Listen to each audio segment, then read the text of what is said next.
इस वक्त हम अभी रोहतास जिला के डेहरी ऑनसन में हैं। यहाँ पर एनडीए का जो कार्यकर्ता सम्मेलन किया जा रहा है। आपको बता दें कि ये जो एनडीए है अपना हर विधानसभा क्षेत्र में कार्यकर्ता सम्मेलन कर रहा है। उसी क्रम में आज डेहरी में भी है और इस कार्यकर्ता सम्मेलन की जो एक तरह से कह लीजिए मुख्य अतिथि जो है हमारे साथ बीजेपी की एमएलसी निवेदिता सिंह जी हैं। आइए उनसे बात करते हैं इस कार्यक्रम को लेकर क्या क्या तैयारियाँ और क्या इसमें किया जाएगा।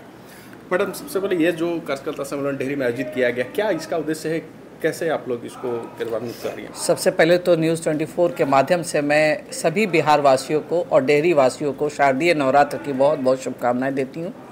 और आज जैसा कि आपने पहले बताया कि आज डेहरी विधानसभा का एनडीए कार्यकर्ता सम्मेलन है, उसका आयोजन आज यहाँ किया जा रहा है और हम सभी एनडीए के नेता और कार्यकर्ता सभी बहुत उत्साहित हैं, क्योंकि अगले महीने में हमारा चुनाव इलेक्शन होना है और बिहार के परिदृश्य में जिस तरह से बिहार में विकास हो रही है और जिस तरह से नीतीश कुमार जी के नेतृत्व में बिहार की सरकार चल रही है और बिहार के लोगों को जो नीतीश कुमार और भाजपा, जदयू और हमारे गठबंधन घटक दलों के साथ जिस तरह से बिहार में सरकार चल रही है, लोगों का विश्वास बहुत ही सरकार पे ज़्यादा है और आने वाले दिनों में जिस तरह से लग रहा है कि बिहार में एक बार फिर एनडीए की सरकार बनेगी, उसी के लिए आज यहाँ कार्यकर्ता का सम्मेलन किया जा रहा है और हम सभी यहाँ एनडीए के कार्यकर्ता एकत्रित हुए हैं।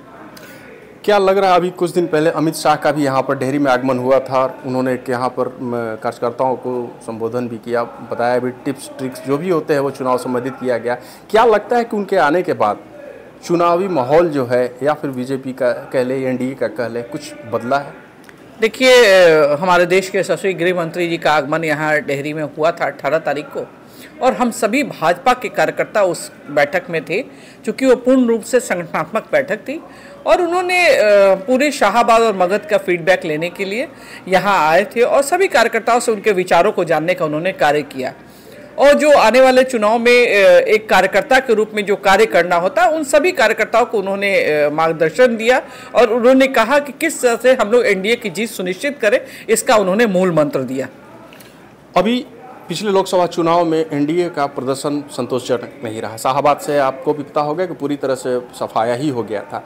तो क्या लगता है कि इस बार इंटरनल या नीचे स्तर से फीडबैक लेकर के अमित शाह जी ने इस शाहाबाद या मगध को साधने के लिए ही इस जगह को चयन किया, ताकि जो डेंट पिछले लोकसभा में लगा वो आने वाले विधानसभा में ना हो?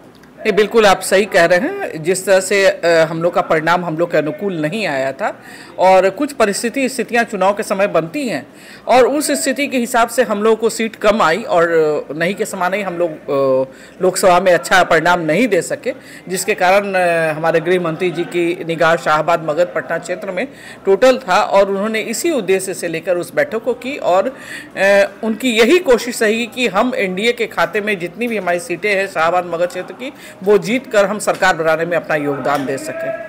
अभी जैसा कि आप भी जानती हैं, प्रशांत किशोर ने भाजपा के जो सम्राट चौधरी जो डिप्टी सीएम है, मंगल पांडे है या तमाम जो भी नेता, वो एक बड़ा खुलासा अपने स्तर से किया है, जिसको लेकर के कहा जा रहा है कि अभी तक कोई उनके तरफ से जवाब नहीं आ रहा। क्या लगता है इसका चुनाव पर इफेक्ट होगा? देखिए, जनता अभी विकास के विषय में जानना चाहती है और नीतीश जी बिहार में काफ़ी विकास कर रहे हैं। जिस तरह से आप देखिए कि हर क्षेत्र में, हर चीज़ में, जैसे कि अभी 125 यूनिट बिजली फ्री कर दी गई, हमारी जीविका दीदियों का मानदेय बढ़ाया गया, हमारे भोजन बनाने महिलाओं का मानदेय बढ़ाया गया, हमारे अभी जो प्रधानमंत्री आवास योजना के तहत हैं, लंबी लंबी सड़कें हैं, फ्लाईओवर्स हैं, आज जो भी चीज़ बिहार विकास है, तो लोगों को ये विकास, आज मेट्रो का चालन शुरू हो गया है।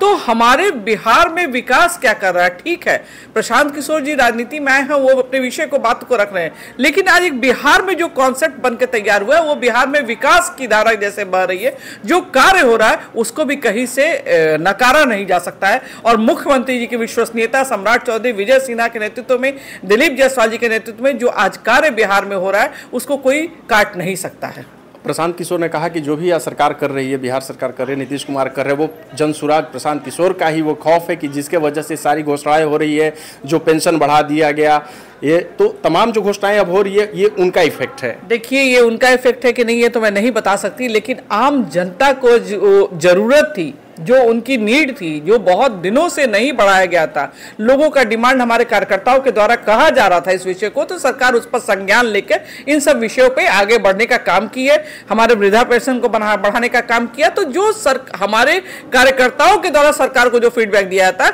उसके अनुरूप उस कार्य को किया जाता है। एक अंतिम सवाल, प्रशांत किशोर ने जब आरोप लगाया तो उसके बाद अशोक चौधरी पे भी लगा। जेडीयू के प्रवक्ता नीरज कुमार है, उन्होंने भी कहा है कि अशोक चौधरी को आकर के सफाई देनी चाहिए, चूंकि हम नीतीश कुमार की जो छवि है वो बेदाग रही है। तो ऐसे में क्या नहीं लगता कि वो उनको आना चाहिए? और दूसरी बात कि जब तेजस्वी भी सरकार में थे, उन पर आरोप लगा था, तो उनसे नीतीश सरकार ने इस्तीफा ले लिया था। तो क्या ऐसा नहीं लगता है कि आरोप लगने के बाद भी अभी एक तरह से मौन है और इस पर कोई अभी तक जो मंत्री है या फिर पार्टी है कुछ आगे नहीं बढ़ी? माननीय मुख्यमंत्री जी जीरो टॉलरेंस पे सरकार चलाते हैं और किसी भी मंत्री की अगर प्रामाणिकता हो जाती है, अगर सच्चाई मालूम हो जाए, तो नीतीश जी के सरकार में वो कोई नहीं रहता है। तो अभी आरोप लगाने का काम है, आरोप लगता है, सब कोई देखते हैं, जवाब देने का समय आएगा, जवाब भी मिलेगा। क्या ऐसा लगता है कि नीतीश जी को ये जो आरोप लगे वो अब तक उन तक नहीं पहुंच पाया है? नहीं, सब कुछ पहुंचा हुआ है। नीतीश जी सब कुछ का संज्ञान लेते हैं और बहुत सेंसिटिव मुख्यमंत्री हमारे हैं, क्योंकि उन्हीं के द्वारा आज 21 सालों से 22 सालों से जो मुख्यमंत्री बेदाग होकर बिहार की सरकार चला रहा है, बिहार का विकास कर रहा है, सर्वांगीण विकास कर रहा है। तो ऐसे मुख्यमंत्री के साथ जो लोग हैं उन पर भी आरोप जो लग रहे हैं उसका भी खंडन किया जाएगा।